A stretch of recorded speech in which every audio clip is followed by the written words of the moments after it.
परछाइयाँ परछाइयाँ।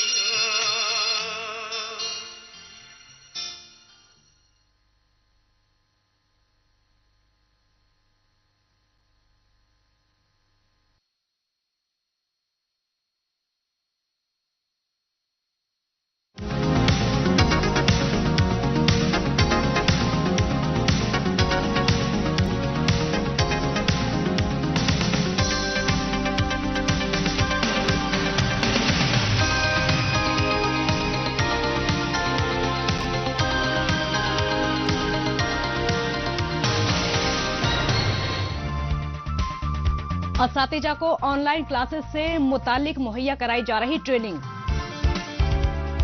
UPSC के CAPF इम्तिहान में सुमित बांद्राल ने दर्ज की बड़ी कामयाबी और एंटरप्रेन्योरशिप को मिल रहा फरोग, सन्नती तरक्की से बेरोजगारी हो रही कम। नमस्कार, आदाब, मैं हूं आपके साथ काजल ठाकुर और आप देख रहे हैं कश्मीर नामा। बात सबसे पहले करते हैं टीचर्स को ऑनलाइन क्लासेस के दरमियान में पेश आने वाली मुश्किलों को आसान बनाने के लिए ट्रेनिंग मुहैया कराए जाने की। कोरोना वबा के खतरे के पेश नजर ऑफलाइन क्लासेस नहीं हो पा रही हैं।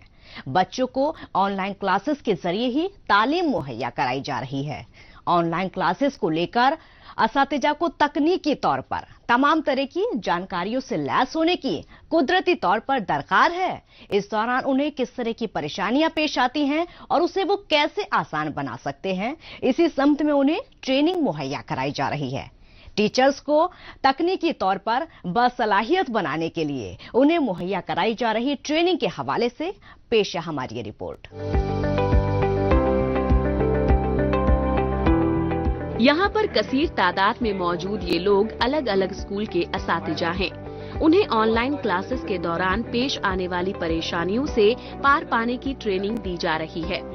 कोरोना वबा के खतरे के पेश नजर बच्चों की क्लासेस ऑनलाइन ही चल रही हैं। ऐसे में असातिजा के लिए ये बेहद जरूरी है कि वो इसके तमाम पहलुओं से वाकिफ हों। इसी के मद्देनजर गुज़िश्ता दिनों अनंतनाग जिले में district institute of education and training ने फौज के ताउन से इस ट्रेनिंग प्रोग्राम का एहतमाम किया है।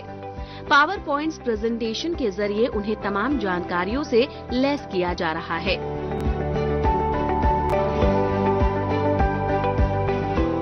मुद्दा और मकसद ये था हमारा कि हम अपने टीचर्स के यानी अनंतनाग जोन के टीचर्स को इंफॉर्मेशन कम्युनिकेशन और टेक्नोलॉजी के बारे में कुछ जानकारी दें। लेटेस्ट जानकारियां जो भी आती हैं, आप जानते हैं सारा सिस्टम जो है ये अपडेट होता रहता है। और हाल ही में कोरोना की वजह से हम जानते हैं हमारे ऑफलाइन क्लासेस नहीं हो पा रहे थे, तो ऑनलाइन पे जाना पड़ा, विच इज नाउ न्यू नाम। तो उसमें कुछ टीचर्स की दिक्कत आ रही थी वीडियो बनाने में, अपलोड करने में। ऑफलाइन और ऑनलाइन क्लासेस के बीच बुनियादी फर्क है और इसमें प्रेजेंटेशन का तरीका भी अलग होता है। 5 रोजा इस ट्रेनिंग प्रोग्राम में यही सब कुछ असातिजा को बताया जा रहा है। इसमें अलग अलग तालीमी इदारे के असातिजा शामिल हैं। ये इस ट्रेनिंग प्रोग्राम का पहला मरहला है और इसमें 50 मुख्तलिफ स्कूल और कॉलेजेस के असातिजा को शामिल किया गया है। असातिजा के लिए ये अपनी सलाहियत में इजाफे का प्रोग्राम है। इसमें उन्हें नजरियाती और अमली ट्रेनिंग दी जा रही है।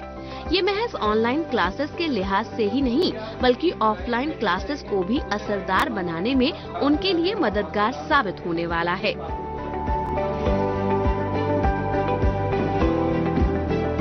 It was a training program regarding the ICT, information communication and technology, and basically these trainings happen, they are the government is going to take trainings every year, but this time it was totally different. We have seen here a good experience from the army personnel, how they have managed the system here, and I was, by myself, I will tell you that I was inspired a lot by the systematically the things they have arranged here for all of us. It was a nice experience, rather we can say here. इस training programme को बढ़ाया जाएगा ताकि तमाम असातिजा को online classes के लिए पूरी तरह से तैयार किया जा सके। District institute of education and training महकमे की जानिब से कोरोना वबा के खतरे के पेश नजर इस तरह के ट्रेनिंग प्रोग्राम का पहले ही आगाज किया जा चुका है। अलग अलग अजला में असातिजा को ऑनलाइन क्लासेस के दौरान तालीम मुहैया कराने की ट्रेनिंग दी जा रही है।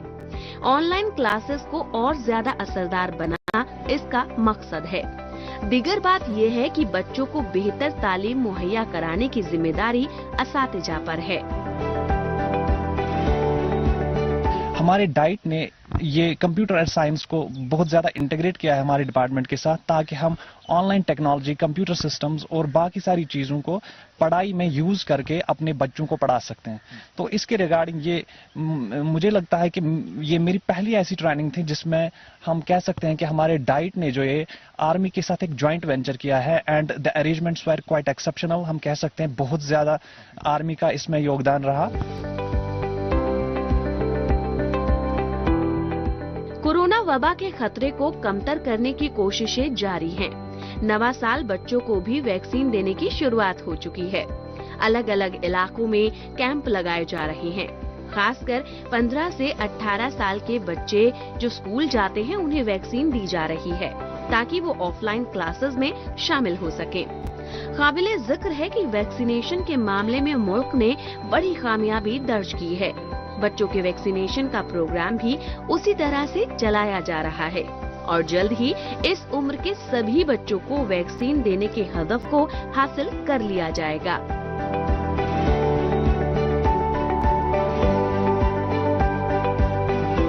और अब बात करते हैं जम्मू कश्मीर में लोगों को कोरोना वायरस के खतरे से महफूज रखने के लिए बूस्टर डोज लगाए जाने की। कोरोना वायरस की तीसरी लहर शुरू हो चुकी है। इसकी चपेट में आने से लोगों को बचाने पर खास तवज्जो मरकूज की जा रही है। इसी समत में उन लोगों को बूस्टर डोज दिए जा रहे हैं जिन्हें इसकी सबसे ज्यादा जरूरत है। जिन लोगों को 2 डोज लग चुके हैं उनके लिए तीसरा डोज बूस्टर का काम करेगा। जम्मू कश्मीर के अलग अलग जिलों में, अस्पतालों में और कैंप लगाकर इसके दायरे में आने वाले सभी लोगों को बूस्टर डोज देने के हदफ को हासिल करने का सिलसिला तेज कर दिया गया है। इसी के हवाले से पेश है हमारी ये रिपोर्ट।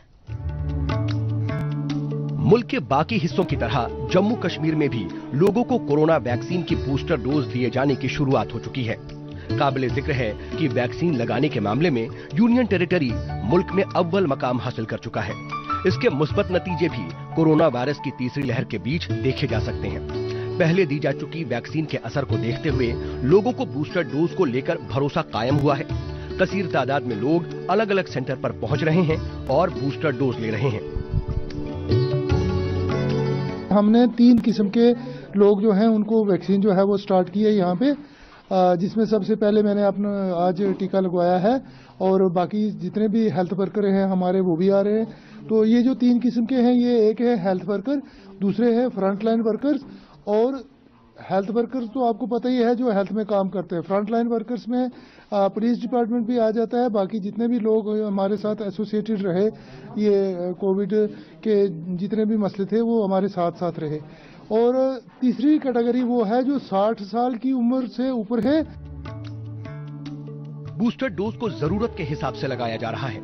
इसमें सबसे पहले तिब्बी शोबे से जुड़े लोगों को तरजीह दी जा रही है।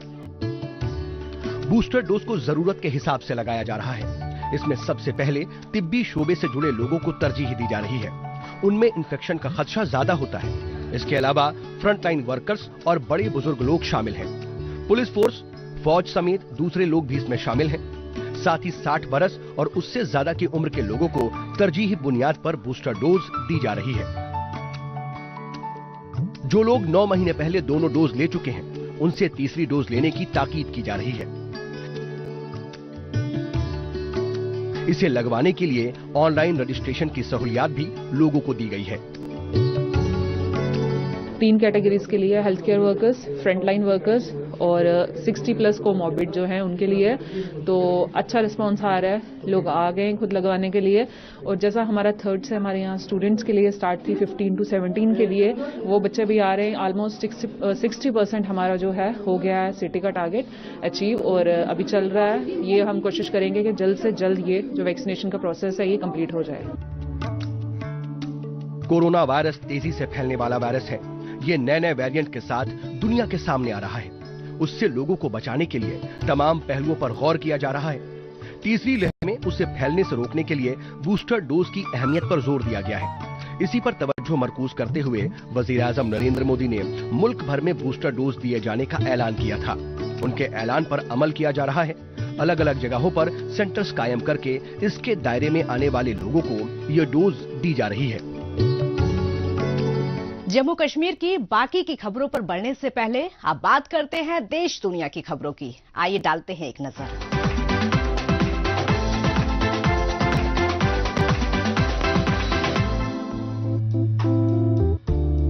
जब टोक्यो इलेक्ट्रिक पावर ने Fukushima Daiichi nuclear power station को कायम किया था तो ALPS ट्रीटेड वाटर का डिस्पोजल एक बड़ा मुद्दा था।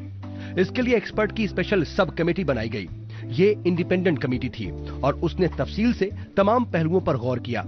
रिपोर्ट में ये बात सामने आई कि समंदर में उसे छोड़ने के बेहतर तरीके को किस तरह से मजबूती से लागू किया जा सकता है। ये नतीजा कैसे निकाला गया, प्रोफेसर हिरोशी ताउची उसके बारे में बता रहे हैं।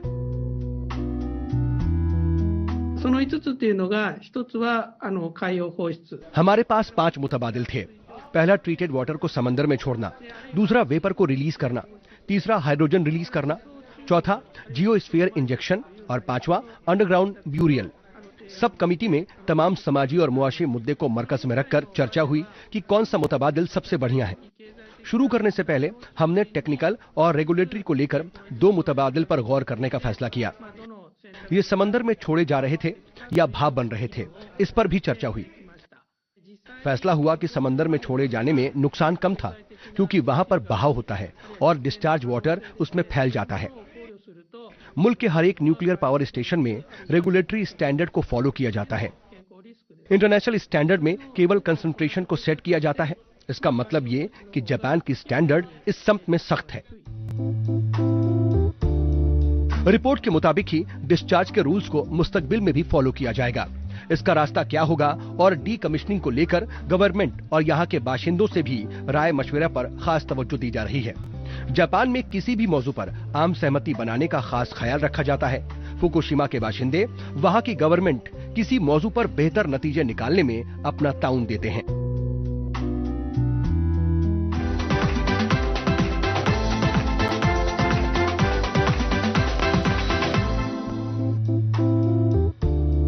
Fukushima Daiichi nuclear power station से नुकसानदेह मटेरियल को हटाने के बाद समंदर में डिस्चार्ज किया जाता है।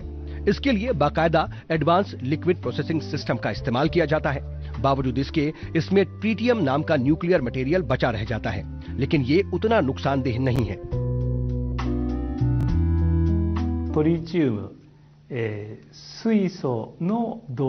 ट्रीटियम हाइड्रोजन का आइसोटोप है। ये बीटा रेज निकालता है, लेकिन उसकी एनर्जी कम होती है। ये हर दिन धरती पर बनता है। ये पीने के पानी में और इंसानी शरीर में भी नेचुरल तौर पर मौजूद होता है। फुकुशिमा के मामले में ट्रीटियम को छोड़कर रेडियो एक्टिव मटेरियल्स को पूरी तरह से हटा दिया जाता है। ट्रीटियम को हटाना पानी से पानी को हटाने जैसा है। ये मुमकिन नहीं है। अगर पानी डिस्चार्ज नहीं होगा तो वो टैंक में जमा रहेगा। इस पानी को समंदर में छोड़ने का असर बेहद कम होता है। इसे समंदर में छोड़ना एक बेहतर और कारगर मुतबादिल है।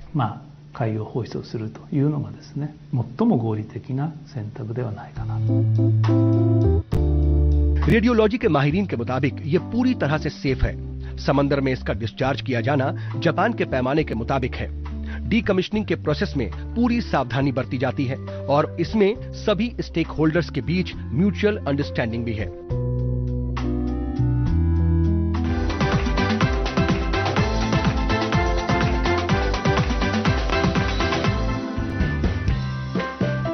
हर मौसम में सोया सॉस का इस्तेमाल होता है और लोग इसे खूब पसंद भी करते हैं।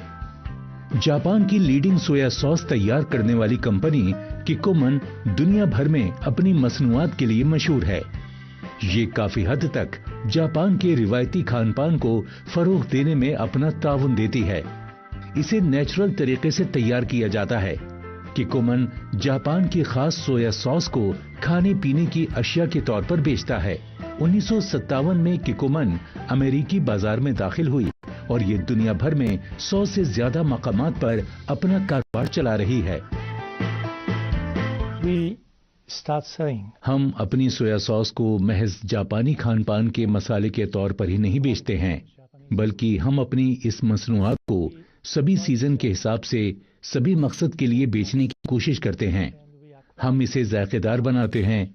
हम नॉन वेज के साथ किकोमन सोया सॉस को मैरिनेट करके तैयार करते हैं और उसे लोगों के सामने पेश करते हैं। हम इसे इन स्टोर डेमोन्स्ट्रेशन कहते हैं। हमने इसे कई सुपरमार्केट स्टोर्स में पेश किया और वो कामयाब रहा है। किकोमन ग्राहकों को अपनी मसनूआत से रूबरू कराने के लिए सोया सॉस की सभी मकासद के तौर पर इशाअत करता है। अपनी मसनूआत को इस तरह से प्रमोट करने का मकसद लोगों को अच्छी क्वालिटी का सोया सॉस मुहैया कराना है। लोग इसका इस्तेमाल करें और अपने खाने के जायके को बढ़ाएं। इसी हिकमत अमली पर अमल किया जा रहा है। किकोमन सोया सॉस का अलग अलग डिशेस में इस्तेमाल किया जाता है।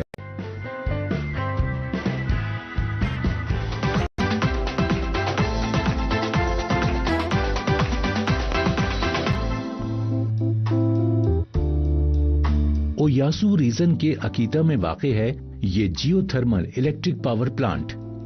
गैस स्टेशन के ऑपरेशन में अपनी एक अलग शिनाख्त रखने वाली कंपनी इडेमित्सु कोसन की जानिब से इसे कायम किया गया है। ये जियोथर्मल एनर्जी दुनिया भर के मुल्कों के लिए तवज्जो की मरकज बनी हुई है। जापान एक आतिशफिशां वाला मुल्क है और इस लिहाज से यहाँ पर जियोलॉजिकल एनर्जी की कैपेसिटी ज्यादा है।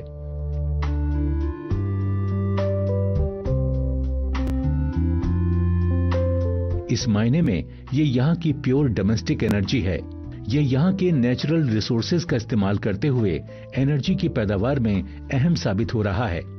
इडेमित्सु गैस स्टेशन का ऑपरेशन करते हुए जापान में जियोथर्मल एनर्जी को डेवलप करने में अपना ताउन देती है। काबिल जिक्र है कि जियोथर्मल एनर्जी की खोज में लंबा वक्त तो लगता ही है, साथ ही ये बेहद खर्चीला भी है। लेकिन इडेमित्सु कोसन लगातार क्लीन एनर्जी को डेवलप करने की अपनी कोशिशों में जुटा हुआ है।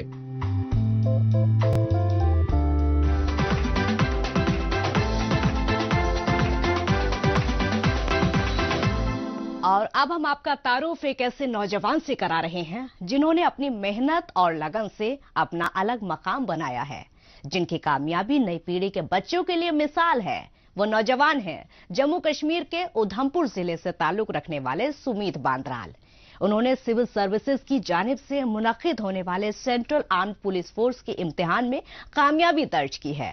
उन्होंने इस बात को साबित किया है कि मेहनत और लगन से किसी भी मुश्किल इम्तिहान में कामयाबी हासिल की जा सकती है। मुल्की सतह के इस इम्तिहान में उन्होंने अच्छी रैंक हासिल करके इस बात को साबित कर दिया है। सुमीत की इस कामयाबी के हवाले से पेश है हमारी रिपोर्ट। ये है उधमपुर जिले के सुमित बांद्राल। इन्होंने सिविल सर्विसेज की जानिब से मुनक्किद होने वाले सेंट्रल आर्म्ड पुलिस फोर्स के इम्तिहान में कामयाबी हासिल की है। मुल्की सतह के इस मुश्किल इम्तिहान में 23वीं रैंक हासिल करके उन्होंने अपने कुनबे का सीना फख्र से चौड़ा कर दिया है। आर्म्ड फोर्स का हिस्सा बनने की बचपन से ख्वाहिश रखने वाले सुमित बांद्राल के लिए ये बड़ी कामयाबी है और उन्होंने अपने इम्तिहान के नतीजे से इस बात को साबित कर दिया है कि अगर इंसान ठान ले तो बड़ी से बड़ी कामयाबी को हासिल कर सकता है। रिसेंटली अभी यूपीएससी ने लिस्ट निकाली है सीएपीएफ असिस्टेंट कमांडेंट एग्जाम 2020 की। उसमें मेरा ऑल इंडिया रैंक 23 है। तो ये एग्जाम मतलब ये सेंट्रल आर्म्ड पुलिस फोर्सेस के लिए है। उसमें जो 5 फोर्सेस आती हैं, सीआईएसएफ, बीएसएफ, ये सीआरपीएफ, एसएसबी और आईटीबीपी। सुमित बांद्राल की ये बचपन से ख्वाहिश थी कि वो वर्दी वाली नौकरी हासिल करें। शुरू में इंजीनियरिंग की पढ़ाई की और रेलवे महकमे में नौकरी भी हासिल कर ली। वो वहाँ पर सीनियर सेक्शन इंजीनियर के तौर पर काम भी कर रहे हैं, मगर ये उन्हें रास नहीं आ रहा था। लिहाजा वो अपने ख्वाब को यकीनी बनाने में जुटे रहे। नौकरी के साथ साथ अपनी तालीम के बीच तालमेल बिठाया और तैयारियां करते रहे। गुज़िश्ता बरस के इम्तिहान में शरीक हुए और नतीजे को अपने हक में करने में कामयाब रहे। तो हमें खुशी है, इन्होंने यूपीएससी का एग्जाम क्रैक किया है। तो हम बाकी बच्चों को भी ये एडवाइस करना चाहते हैं कि चलो मेहनत करनी चाहिए, माँ प्यो तो संस्कार ही दे सकते हैं, तो बच्चे की मेहनत बड़ी मैटर करती है। तो 1-2 बार इन्होंने यूपीएससी का पहले भी दिया, लेकिन ये क्वालिफाई नहीं हो सके, लेकिन उसके बाद भी इन्होंने छोड़ा नहीं, इन्होंने मेहनत की और अल्टीमेटली इन्होंने आज क्वालिफाई कर दिया। सेंट्रल आर्म्ड पुलिस फोर्स के असिस्टेंट कमांडेंट के लिए सुमित बांद्राल का इंतखाब हुआ है। काबिले जिक्र है कि इसमें अलग अलग आर्म्ड फोर्सेस शामिल होती हैं।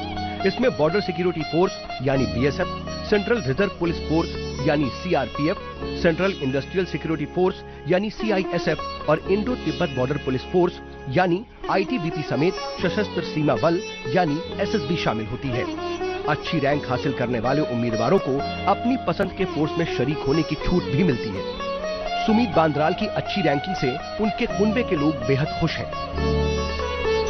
आगे बढ़ने से पहले आइए डालते हैं एक नजर सोशल मीडिया पर, जहां पर जम्मू कश्मीर की कई छोटी बड़ी खबरें सुर्खियों में हैं।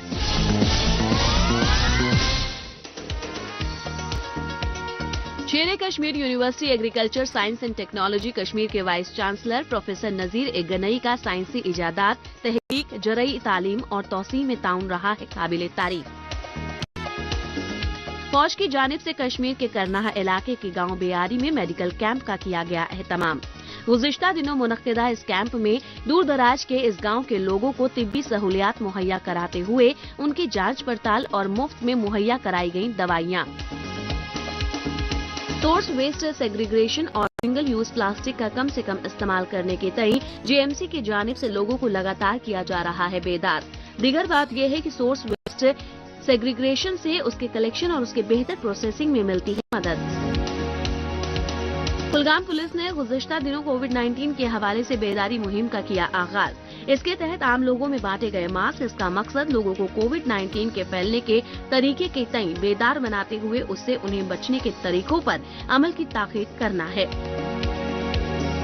और श्रीनगर म्यूनिसिपल कॉरपोरेशन की जानिब से सॉलिड वेस्ट मैनेजमेंट प्रोजेक्ट की पेशरफ्त पर नजरसानी करने के मद्देनजर गुज़िश्ता दिनों एक मीटिंग का किया गया एहतमाम।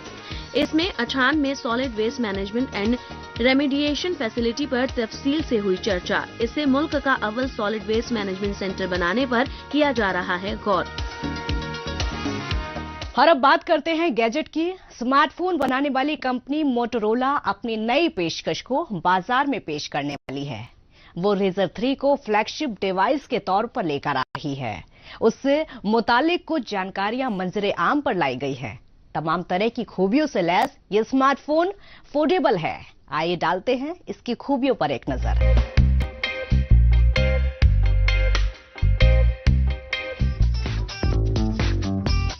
मोटोरोला का स्मार्टफोन रेजर 3 स्नैपड्रैगन 8 जेन 1 चिपसेट पर काम करेगा। ये इसका 3rd जनरेशन रेजर क्लैम्पशेल डिवाइस है। इसमें फोल्डेबल एमोलेड पैनल ऑफर दिया जाने वाला है। ये 120 हर्ट्ज के रिफ्रेश रेट के साथ आएगा। काबिले जिक्र है कि एमोलेड डिस्प्ले काफी ब्राइट होता है और इस्तेमाल करने वाले को बेहतर विजुअल एक्सपीरियंस मिलता है। मोटोरोला रेजर को 6, 8 और 12 GB रैम ऑप्शन के साथ पेश किया जा सकता है। इसमें 128, 256 और 512 GB की स्टोरेज कैपेसिटी होगी। ग्राहक अपनी जरूरत और पसंद के हिसाब से उसे खरीद सकता है। इसके डिस्प्ले में नॉच का इस्तेमाल नहीं किया गया है। इसके रियर में 3 कैमरों का सेटअप दिया गया है। इसमें 50 मेगापिक्सल का OV50A ओमनी विजन कैमरा है। वहीं सेल्फी के लिए इसमें 32 मेगापिक्सल का ओमनी विजन कैमरा होगा। फोल्डेबल स्मार्टफोन के शौकीन लोगों के लिए ये एक बड़ी खुशखबरी है। और अब बात करते हैं जम्मू कश्मीर में एंटरप्रेन्योरशिप को मिल रहे फरोग की। नौजवान एंटरप्रेन्योर बने और बेरोजगारी कम हो, इसके लिए सनती तरक्की जरूरी है। इस पर खास तवज्जो भी मरकूज की जा रही है और नई सनती पॉलिसी को इसी के तहत अमल में लाया गया है। तमाम तरह के वसाइल से मालामाल जम्मू कश्मीर में सनती तरक्की को मजीद फरोग देने में ये संग-ए-मील साबित हो रहा है। यहाँ पर नई नई सन्नतें कायम हो रही हैं और ये बेरोजगारी के मसले को भी हल करने में अहम साबित हो रही है। सन्नती तरक्की के नए दौर में यूनियन टेरिटरी दाखिल हो रहा है और ये बेहद ही मुस्बत इशारे हैं। इसी के हवाले से पेश है हमारी ये रिपोर्ट। जम्मू कश्मीर किस तरह सन्नती तरक्की कर रहा है, उसी की अलामत है ये तस्वीर। यहाँ पर मुख्तलिफ किस्म के घरेलू मसालों को तैयार किया जा रहा है। दीगर बात ये है कि ये वो पैदावार है जिसका हर घर में इस्तेमाल होता है।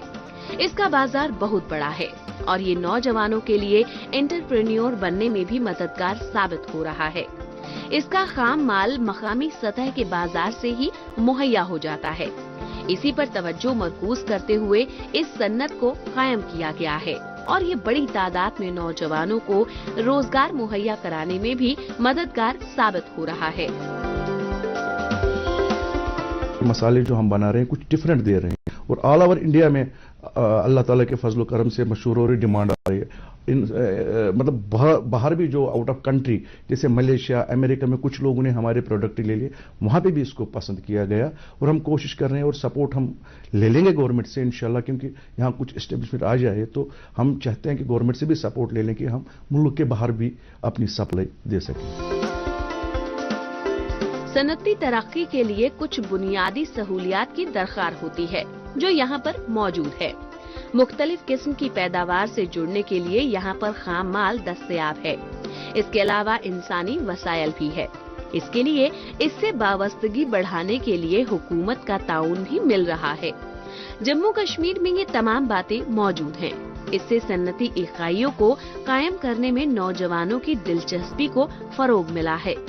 यहाँ पर 25,000 छोटी बड़ी सन्नती इकाइयाँ कायम होना इसकी तस्दीक करता है। इस सम्त में सरमायाकारी बढ़ाने के बेहतर नतीजे बरामद हो रहे हैं। मेरा अपना ख्याल है जो इंडस्ट्री है, इंडस्ट्री जो है किसी भी कौम की तरक्की के लिए जो बेसिक पिलर है उसको हम इंडस्ट्री बोलेंगे, क्योंकि इंडस्ट्री से जो है हमारे यूथ में एम्प्लॉयमेंट जनरेट होती है और जब यूथ बेकार नहीं बैठेगा तो वो कौम इंशाल्लाह तरक्की करेगा। ये मेरा कहना है। इंडस्ट्री जितनी हो सके हमारी कौम में इंडस्ट्रीज होनी चाहिए ताकि हम भी तरक्की कर सके। जम्मू कश्मीर में सन्नती तरक्की को फरोग देने के लिए कई सतह पर इक़दाम किए जा रहे हैं। इसके लिए बाकायदा 2016 में नई सन्नती पॉलिसी लाई गई। इसमें सामान की पैदावार, खिदमात और रोजगार को बढ़ावा देने के लिए सरमायाकारी पर जोर दिया गया। नौजवान एंटरप्रेन्योर बनने की राह में आगे बढ़े, इसके लिए मरकजी हुकूमत की जानिब से इंसेंटिव भी दिया जा रहा है। इसके मुस्बत नतीजे भी बरामद हो रहे हैं। नई नई सन्नती इकाइयाँ कायम हो रही हैं। इससे हुनरमंद और गैर हुनरमंद नौजवानों के लिए रोजगार के मौकों में इजाफा दर्ज हो रहा है।